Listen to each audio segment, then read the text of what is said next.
Alright then ninjas, so this course is a preview of my D3 and Firebase course I've just released on Udemy, and I'll be splitting this course over 2 videos, each one about 35 minutes of content each, so there is a lot of free content here, and both of these videos together should teach you a lot about the basics of D3. Now, if you do enjoy these tutorials and you want to learn more advanced D3 features and visualizations, and how you can also use it with Firebase to create some cool projects, you can sign up to the full course by clicking the link below, and that link has a discount auto applied to it, so you'll get it for a reduced price too. Anyway, on with the course. I really hope you enjoy it.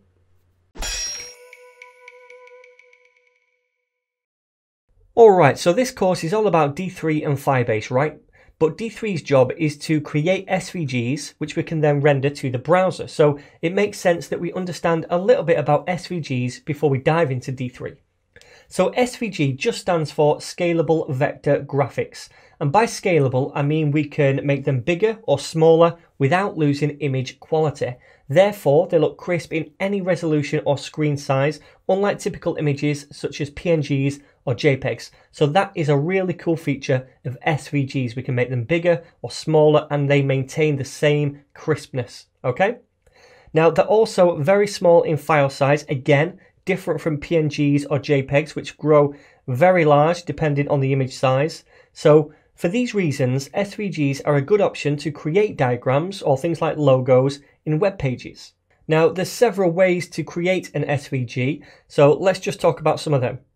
Now, before I show you how to actually create an SVG, first of all, I want to demo the difference between a PNG and an SVG in the browser.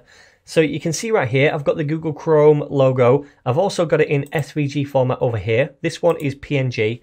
Now, it looks okay there, but if I start to zoom in, we can see that as I make the image bigger, or rather as I zoom in, we lose clarity and quality of the image.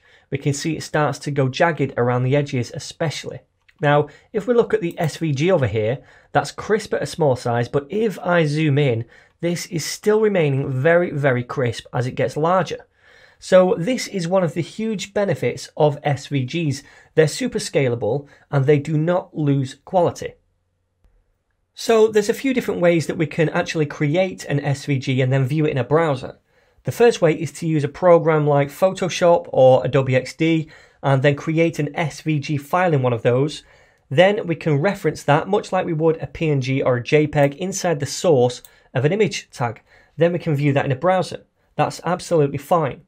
Another way is to create SVGs directly in the HTML code using these SVG tags. And the way this works is by first of all creating an SVG container like this with a width and a height, and then any kind of shapes or diagrams we want to draw inside that, we nest inside those tags. So this, for example, is going to draw a circle with a fill color of grey and these different properties, which we will talk about later on. But we can also create rectangles, lines, paths, etc. So that's the second way, by directly creating these different tags inside the HTML code. The third way, and the way that we're going to be using throughout this course, is by using something like D3 in JavaScript to create these SVGs and then render them to the DOM as tags like this. So it's going to output the same kind of code as this, but it's just that we're now going to be creating it using JavaScript and D3. And this is a really good way of working with SVGs for many reasons. First of all, D3 makes it much easier to create complex different diagrams. So that's one benefit. The next benefit is that these SVGs can then harness the power of JavaScript to become dynamic and interactive. So if we want to click on a button inside a diagram, we can do, and we can change the diagram depending on that click. Okay? So they're the 3 different ways that we can create SVGs. Like I said, we're going to focus on JavaScript and D3 to create them. But first of all, I'd just like to show you a little bit more of the syntax to create these SVGs, things like circles, rectangles, that kind of thing. So we'll take a little look at that first in the next video. Alright then gang, so let's have a look at some of the different simple shapes that we can create directly inside the HTML code using these SVG tags. So the first thing we need to do when we're creating SVG shapes this way is to create an SVG tag like so. And this is like a container for all of the different shapes that we want to create. And all of those shapes will be nested inside this SVG container. So that's the first step. Now we also have to supply a width and height to this SVG container. And that doesn't mean that everything inside the container is going to be of this width and height. It just means the SVG container itself, or the SVG canvas, is this width and height. It's our drawing board, if you like. So let's say the width is equal to 600, and that means 600 pixels. And the height is also equal to 600. Okay, so now if we wanted to draw some shapes, we'd create those shapes inside this SVG tag. So say for example, I want to create a rectangle. We'd use a tag called rect. Now, right now, if we were to save this and view it in a browser, we're not going to see anything because we've not specified any properties of this rectangle. We've not said where to position it, the width of it, the height of it, or the fill color. So it's going to look like nothing at the minute in a browser. So let's add some of these different properties. First of all, I'll add an X property. And this means where we want to position it in the X direction. And that means from left to right along the X axis. Okay? Now, if we were to say here 0, then that means position this at the very left, 0 pixels from the left. If we were to say 400, then it means position it 400 pixels from the left. Okay? So I'm going to say 300 for the X coordinate. Now, the Y coordinate is the Y direction, and it starts at the top and goes to the bottom. So if I was to say 100, it means, okay, position the top of the rectangle 100 pixels from the top of the canvas. All right. Now I want to do a fill color as well. So I'll set that equal to blue so we can actually see it. And then also we need to define a width of the rectangle, which I'll say to be 100 pixels. And then also the height, which will be 200.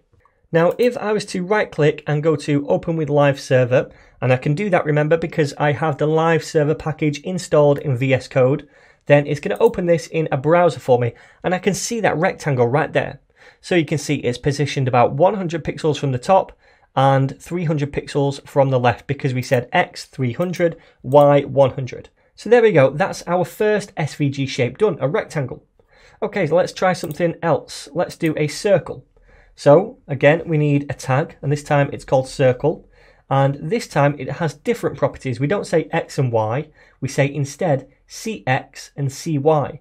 And that stands for center X and center Y, meaning the center of the circle, right? So if we were to say CY, or rather CX, is equal to, I don't know, 300, then it means position the center of the circle along the X-axis, along the X direction, 300 pixels from the left. I think that's a bit too far, so I'm going to do 200.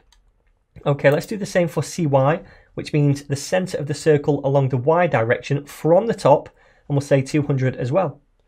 All right, we also need a property called R, which stands for radius, and that defines the radius of the circle. So we'll say this is 50 pixels. Obviously, the larger the radius, the larger the circle. And then finally, we'll say the fill is going to be equal to pink. So let's save that and view that. And we can see this circle right here.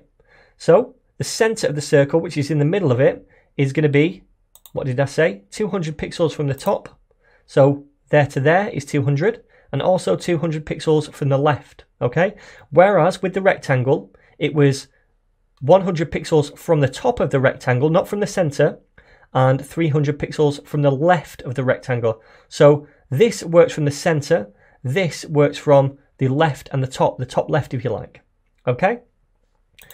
All right then, I want to show you a couple of different properties we can add on these SVG elements. First of all, I'm going to say a stroke, and that is going to be equal to red. So if I save this now and view it, we'll notice a little red line around the circle. Let me just zoom in so we can see that a bit better. That red line, that is a stroke, okay? Now we can set the width of that stroke as well by saying stroke hyphen width and setting it equal to something. So I'll just say 2 to make it twice as big, because by default it's 1. And then we'll save that and view it, and now we can see it's a bit thicker, all right? Okay, so let's create one more shape now. We'll go to the end of the circle and come to a new line.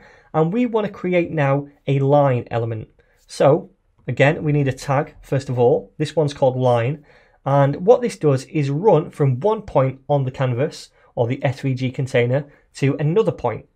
So we need to define a starting position and an ending position. Now the starting position is made up of two coordinates, an x coordinate and a y coordinate, that's x1 and y1, and the end position is made up of two coordinates, an x coordinate and a y coordinate, so x2 and y2. So these are the things we define inside this line.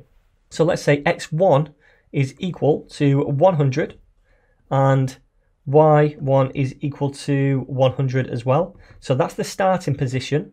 Then x2 is going to be equal to 120. So it moves along to the right a little bit by 20 pixels.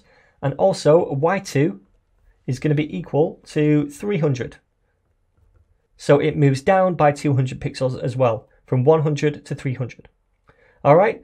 So at the minute, we're not going to see anything on the page because we've not given this any kind of color. Now we don't give lines a fill color. Instead, to see them, we give them a stroke color. So much like we said stroke red over here, let's say stroke this time is going to be gray. So that's the color of the line. And then again, the stroke width will give a value of 3. So let's save that, view that in the browser, and this time we can see this line over here as well. Okay. Now it doesn't look in the correct position, so let's just take a look at the code. And yep, I've said YZ instead of Y2, so let's change that. And now we see it right there. Okay, so there we go, my friends. There's some simple different shapes that we can create directly inside the HTML code using these SVG tags. Now, the whole idea of D3 is that we don't have to manually create all this because, as you can imagine, if we start to create things like graphs or different diagrams, then this is going to become very tiresome to do. So the job of D3 is to create these elements for us. It's still going to output the same code to the browser to create these shapes, but we'll be using JavaScript and D3 to generate them. Alright then, so far we've seen how to create some simple shapes, circles, rectangles and lines in SVG format.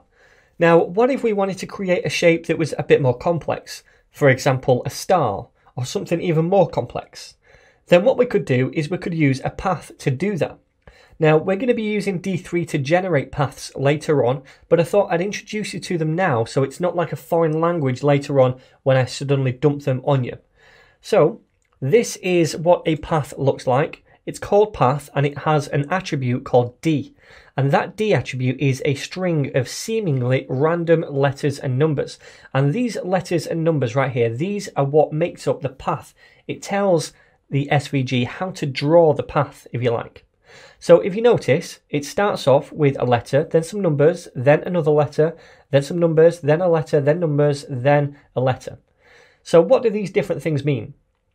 Well, first of all, M, which we start with, means move to. And that's typically what we start a path to. And that means move the pen, if you like, move the drawing implement to this position. And you can think of this as you moving your hand over a piece of paper to find a starting position when you're about to draw something. You're not drawing on the paper, you're just moving to a specific start point before you start drawing, okay? So that's what this does. So we're saying move to, and then we have two coordinates, the x coordinate and the y coordinate. So 150 is the x coordinate, then a space, then 0 is the y coordinate. So we've moved to that starting point first of all, right? Then we have a space, then this other letter L, and this means line to. So this means actually draw a line to a certain point. So we're currently at this starting position, put your pen down and draw a line to another point. So we're going to this point right here, 75 on the x coordinate, 200 on the y coordinate. So essentially we're drawing a line from the start position over here to this position right here. All right, so that's the second step. Then we're creating another line. So we're going from the position we're currently in to this new position, 225 and 200. Okay, so we've created two lines. And then finally, what we're doing is saying Z. And Z means close the path. So go from our current position and close the path. Go back to the start position. And it's going to draw a line there from this position that we're currently in to the start position. It closes the path up. All right. So that's a basic little path. And there are more letters that we can use as well. We're not going to be using all of them, but we are going to be using D3 generators to create paths with these letters in it. So I thought I'd let you know what these things mean now. So we've already seen the first three, move to, line to, and close path. Then we have H for draw a horizontal line. So that's from one X coordinate to another. Then we have V for vertical line to, so up and down. Then we have C for curve to, and that will draw a curved line. And then S for smooth curve to, a smooth curved line. And there's much more as well. And we'll see different things as we go through this course, which represent different things in the path. But this is just a preview of what these things are. So for now, let's create a simple path ourselves directly in the HTML code. Alright then, so let's create our own simple path ourselves. Let's create a triangle using the path element. Now first of all, you can see I've already commented out these things so they don't show on the browser over there. But now let's create a path element. And remember, we need to specify a D attribute, and this defines the actual path, what we draw, if you like. So remember, the first thing is to define a starting point, and we need to say where to move to on the canvas. So we'll say M, and then the starting point is going to be 150 on the X axis. So 150 from the left, and then 50 from the top. Okay, so the next thing we need to do is draw some lines. So we'll say we'll do a line 2, 75, and then 200. So we're going from the starting point, putting our pen down, and drawing a line from here to here, which is 75 on the X axis and 200 from the top. All right, so let's do another line now. Let's do a line from our current position, then to 225 on the X direction and 200 from the top. Okay, and then finally we need to close that path off to go back to the beginning, and to do that we say Z. All right, so before we preview this, let me just give this a fill color. So I'll set that equal to orange, just so we can see it on the page. Save that, view it in a browser, and we can see this thing right here. So that's pretty cool. We've created now a triangle using a path element. So remember, we start here, which is at the top, and then we go to this position by drawing a line, then this position by drawing a line, and then finally close the path using Z, which goes back to the start position. Then we fill it in orange. All right. Now, what if we wanted one of these lines to be curved? For example, from here to here. Then we can use C. Instead of Z, we could use C. Now, this becomes a little more complex when we're using curves. And it takes a series of 6 numbers after the C. And they come in sets of 2, 3 sets of 2. Now, before we talk about what those sets of 2 represent, I just want to draw your attention to this cubic Bezier generator. So you might have seen things like this in the past when we're creating curves. Okay? So this control stick right here has a start point and an end point. And this end point is the thing we move around to control the curvature of that line. You can see it's kind of dragging the line around. So when we define a curve inside this thing right here, what we're specifying is 3 sets of coordinates, 3 sets of X and Y. The first set of coordinates represents this thing right here, the starting position of our control point. And that is going to be right here, the starting position of our curve. Now, the second set of coordinates represents the end point of our control stick. And then the final set of coordinates represents the end point of the curve itself. Okay, so the first set of coordinates, second set, and the third. So we know the first and the last set of coordinates already. It's going to be this thing right here and this thing right here. But we just need to define the middle set of coordinates, which represents where our control stick will end. So let's do that. Let's say for the starting position of the coordinate, it's going to be in our current position, which is right here. So let's copy those and paste those in. That's the start of the control stick. Then we want the end of the control stick. Now I'm going to say this is going to be about 150 and 150. And then finally, we're going to do the end point, which is going to be the start, because we're going back up to the top of the triangle. So we'll grab those and paste those in. Now, if we save these, we can see now we get a curve from this point to this point, right? Cool. So just so you can visualize this better, what I'd like to do now is also draw on the SVG elements to show that control and where it will be. So it looks a bit more like this thing here.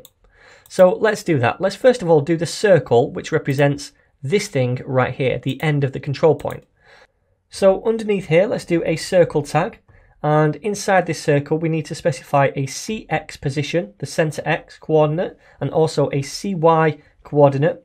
So the center X is going to be this thing right here, 150, because that's where our end control point is.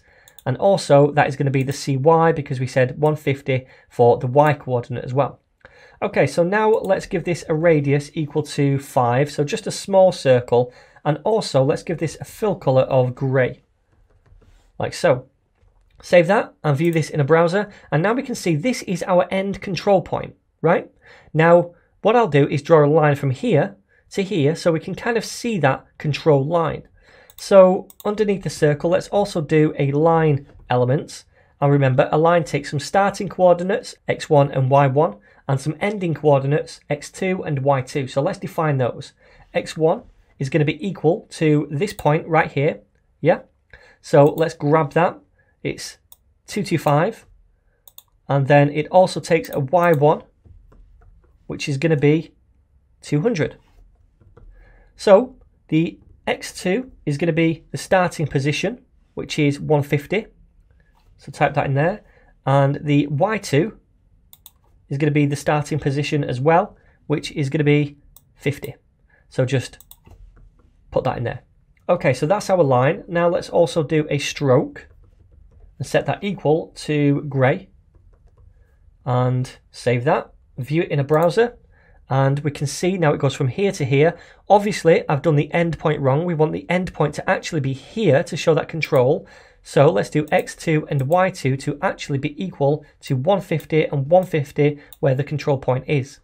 So 150 and 150. So save that, view it in a browser, and now we can see that control. So you can imagine us moving this thing around to generate this curve. All right. So we've entered into the curve these coordinates, then these coordinates, then these coordinates, much like we have in a cubic Bezier graph.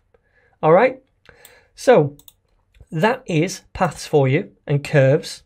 Now, I don't want you to worry too much about how we're generating these strings of letters and numbers, because 99% of the time we're not going to be doing that ourselves. We're going to be using D3 to generate these strings for us. But the takeaway points here are that if we want to create more complex shapes, we use a path to do that.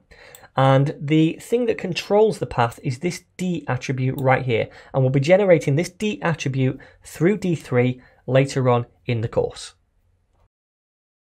So we've seen how we can directly create these different SVGs in the HTML file. And we've seen rectangles, circles, lines, and paths. But to create more complex visualizations this way would be very hard to do. Imagine creating a really long string for one of these paths. So instead of doing this, we'll be using the D3 library to create our SVGs for us.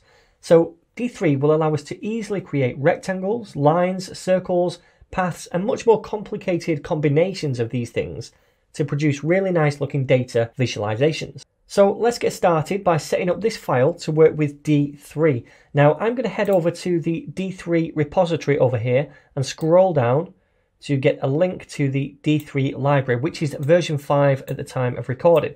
So I'm going to copy this thing and I'm going to come to the bottom of my body tag over here and I'm going to paste that in. Now I also want to do all of our JavaScript inside an external file, not just at the bottom of this file. So I'm also going to create a new file over here and I'll call this index.js. Okay, so now what we'll do is create all of our D3 code in here to generate these different SVG elements. But first of all, we need to link up to this file from the index. So let us do that now. Underneath the D3 file right here, it has to be underneath because we're dependent on this library. We'll do another script tag, and the source is going to be equal to index.js. Okay, so now what we can do is delete this stuff inside here and save that. So now we're set up so that in the next lesson what we can do is go ahead and start using the D3 library. Okay then, so ultimately D3 is going to be communicating with our HTML page, and it's going to be doing that to add SVG elements into the DOM, the document object model, or to remove SVGs from the DOM, or to change SVG elements in the DOM. So it needs a way to reach into the DOM and select certain elements. Now, before we do that, notice I've created two divs right here. This is what we'll be selecting to test this out. Now, in regular JavaScript, if we wanted to reach into the DOM and grab an element, we could do so using a method called query selector or query select all on the document object. So for example, I could say const A is equal to documents dot query selector, and then pass in what I want to select from the page, so a div. And that would go out and select the first div it came to in the DOM, which would be this top one, right? So I could do something similar in D3 by saying const B is equal to D3, and we have access now to the D3 library because we've loaded this in above. I could say D3 and then use a method called select, and that is going to go out and do the same thing if we pass in the selector right there. So I'm saying select this element. So again, that's doing the same thing as this. It will go out and select the first div it comes across, which is this thing. So the difference is that this select down here wraps the div, the returned object to us, which is going to be stored in this constant, in a D3 wrapper, and gives us access to different methods and properties which we will ultimately use, whereas this one doesn't. Okay, so let me log these to the console and show you both of those. Console.log and then in brackets A and B. Save that, and let's just preview this in a browser. So I'm going to inspect and then go to console, and we can see right here the first one is logged to the console. That is the A, which is this thing right here, and then the second one, which is B, is this selection. So it's wrapped our div in a selection object, and we can see right here we have that div, right?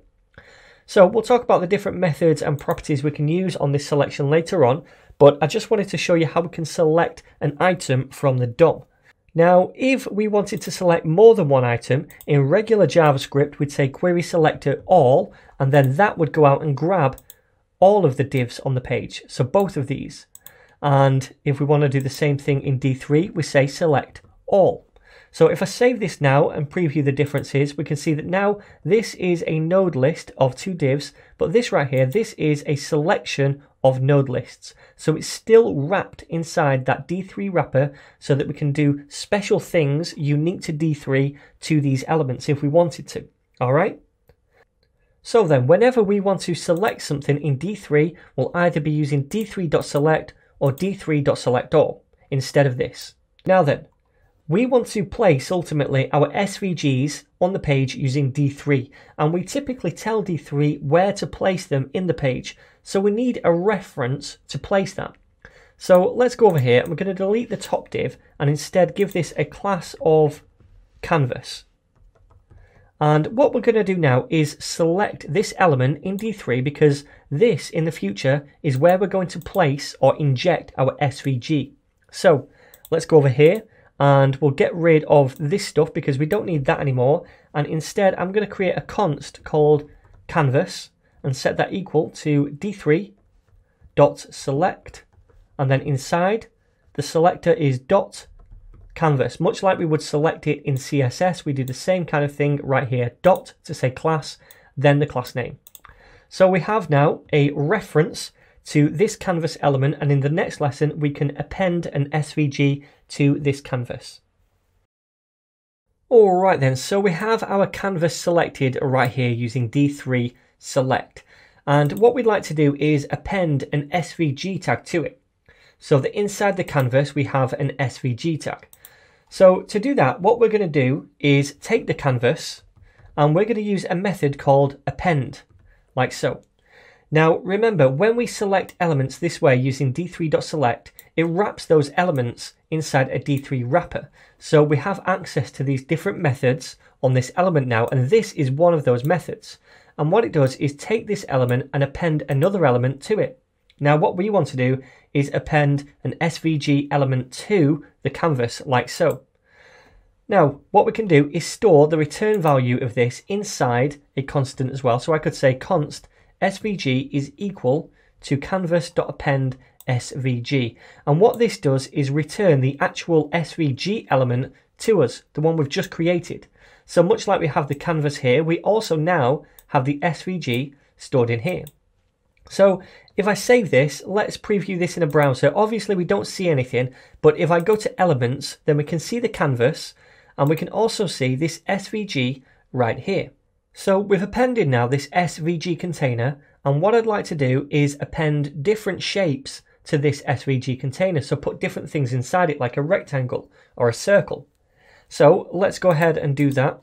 I'm going to do a little comment first of all to say append shapes to SVG container.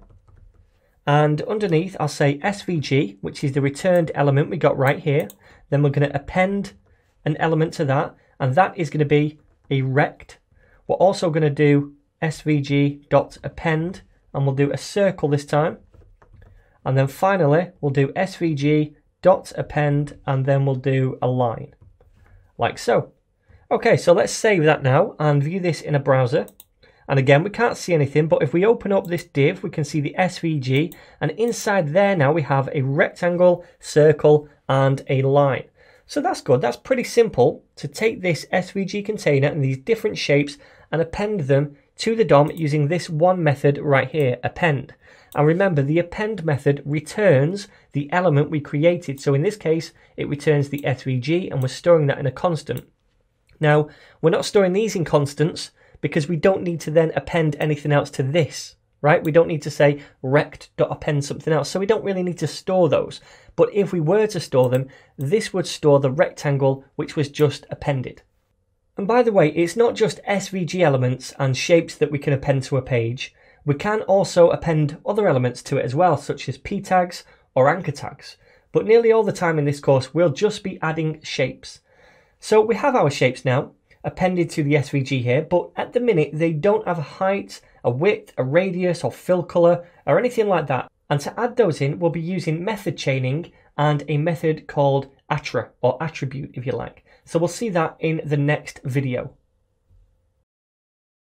Alright then my friends, so we have the canvas selected, we've appended the SVG to the canvas, and we've also appended these shapes to the SVG. But at the minute, these are not showing up on the page, and that's because they have no attributes associated to them.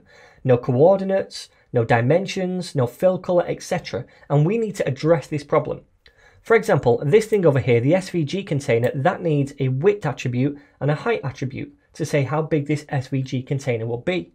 So then, how do we add these different attributes to our elements? Well, remember, when we use this append method right here, what we're doing is returning the element that we just created. So then on this element, we can use a different method called attra, which stands for attribute, and using that, we can add an attribute to that element. So we could say SVG, then use the method called attra, and then this takes two arguments. The first argument is the attribute that we want to apply to this element. So we want to apply, for example, a height to this. And the second argument is going to be the value that we want this to be. So in this case, it's going to be 600 pixels. So now this is going to apply a height attribute of 600 to this SVG. And if we save that and view it in a browser, we can see that over here. If we open up the canvas, we can see the SVG now has a height of 600 pixels. Awesome. So let's do the same thing for the height. We can say svg.attra and then specify the width rather, not the height. We've already done the height, and this will be 600 pixels as well. So if we save that and view this in a browser, then we can see now that this has a height and a width of 600. Awesome. So we can do this over and over to add as many different attributes as we wanted to. But if we wanted to do that for this thing as well, then we'd have to say, const rect is equal to this, and then we'd have to say like rect.attr and then apply the different attributes over and over again. Now, if we have 7 or 8 different attributes we want to apply to this rectangle, then this is going to get quite tiresome and quite long. Now, we don't have to do this. We don't have to store it in a constant. What we can do is just tack on the attribute method directly to these statements right here. Okay, and this is called method chaining. And we can do that because remember, this thing returns the actual element that we append, right? This returns the rect, this returns the circle. So it's just the same as storing it in a constant and then tacking on this method. So what we could do instead is say .attr after this thing right here. And that does the same thing. And we can do the same with the height. We can tack it on right there. And this is called method chaining because every time we use a method, it's returning the same value. The return value here is the SVG we created, so we're using the attribute method on that to apply an attribute. the return value of this doesn't change. It's still the SVG that we created. So therefore, we can tack on another attrib method, and so forth, as many as we want. Now, that's pretty cool, but if we start attaching loads and loads of different attrib methods, then it's going to get very long. So a better way to lay this out would be to get this on the next line, like so, and indent it so it's more readable. And this is typically how we do it when we work with D3 to apply attributes. So let's get rid of that. And this, my friends, is going to do exactly the same thing. So if we save this and view this in a browser, we see that SVG with a height and width of 600. Awesome. So then we can do the same things to these over here. We can just apply the attribute method, attr, to apply different attributes to these shapes. So first of all, let's do the rectangle and let's do the width of this. And we'll apply a width of 200. Then we'll do a height, so dot attra and then height, and that will be 100. Then we'll do a fill color, so dot attra, fill, and that is going to be blue. And then we'll do finally an X and Y coordinate. So let's say dot attr, and then the X coordinate is going to be 20 from the left, and the Y coordinate 20 from the top. All right, so save that, view this in a browser, and we can see that rectangle right here, and we can see those properties right here as well. 200, 100, blue, 20, 20, awesome. So this is working. And we can do the same thing for the circle. So let's apply some different attributes to this. The first one is going to be the radius, and we'll give this a radius of 50 pixels. Then we'll do the CX and CY positions. So attra, and it's CX first of all, and that is going to be 300. And then let's do CY, so dot attra, and then CY, and that will be about 70 from the top. And then finally, we'll do a fill color for this. So dot attra, and then the fill color is going to be pink, like so. Save it, preview, and see this in a browser, and we can see that circle now. Again, we can see all those attributes applied to it. And finally, let's do the line. So the first thing we need to do is an X1 position. So let's say .attr and do X1, and that is going to be 370 pixels from the left. We also need an X2, so let's say attr and do X2. And that is going to be 400 pixels from the left. Then we need a Y1. So Y1, and that is going to be 20 pixels from the top. Then we need a Y2, so attr once more, and a Y2, and that is going to be 120 pixels from the top. And in fact, finally, we need to give this a stroke. So attra, and the stroke is going to be, let's say, red in color. So there we go. Save it and preview this in a browser. And we can see now we have this line over here as well. So there we go, my friends. That is how we can chain on these different attribute methods to apply attributes to these elements. And the trick here to understanding this is to realize what the return value is. And the return value, when we use this, is the new element we just appended. And it stays the same, the return value, every time we use an attribute method like this. And that is why we can chain them on to one another. Okay then, so we've now seen how we can create rectangles, circles and lines. I'd like to now show you another type of element that we can add, and that is text. So we can create a text SVG using D3. So let's try appending a text element to the SVG, much like we did with these different elements right here. So underneath the line over here, I'll say SVG, then we'll use the append method again to append a new element, and this is going to be a text element. Okay, now much like the others up here, we can add attribute methods to those, so let's do that. And the one I'd like to pass in first is the X coordinate, and this is saying where on the screen we want this text to appear along the X direction. So we're going to set 20 for that, and then the next attribute, attr, is going to be the Y coordinate, and that is going to be 200, so 200 pixels from the top. And then also we'll apply a fill color, which colors the text. So let's say attr and then the fill attribute, and we'll color this text gray. And then finally, we want to say what text exactly we want to output. Because at the minute, if we save this, then although we're creating this text element and appending it to the DOM, we don't see any text on the screen. it's right here. We can see this text element, but there's no text inside it. So to apply a particular string to this text, we just say .text, and then in here, type what we want to be output. So I'll just say hello ninjas. Okay, so if we save this now and view this in a browser, we can see this text down here, and this is an SVG. It's a text element, and we can see all of those different attributes have applied. Now, I also want to show you one more thing. So another method we can use, much like the attribute method and the text method down here, another method is the style method. And using the style method, we can apply CSS styles. So I could say something like style, and then the property that we want to style, so font hyphen family, and then we'll say we want this to be Arial. So this is going to apply that CSS to this text element. So if I save that now and view this, we can see that it's now Arial. Okay, so we can see that style over here on the left. If we scoot this out, we can see that style right there, and we can also see it down here.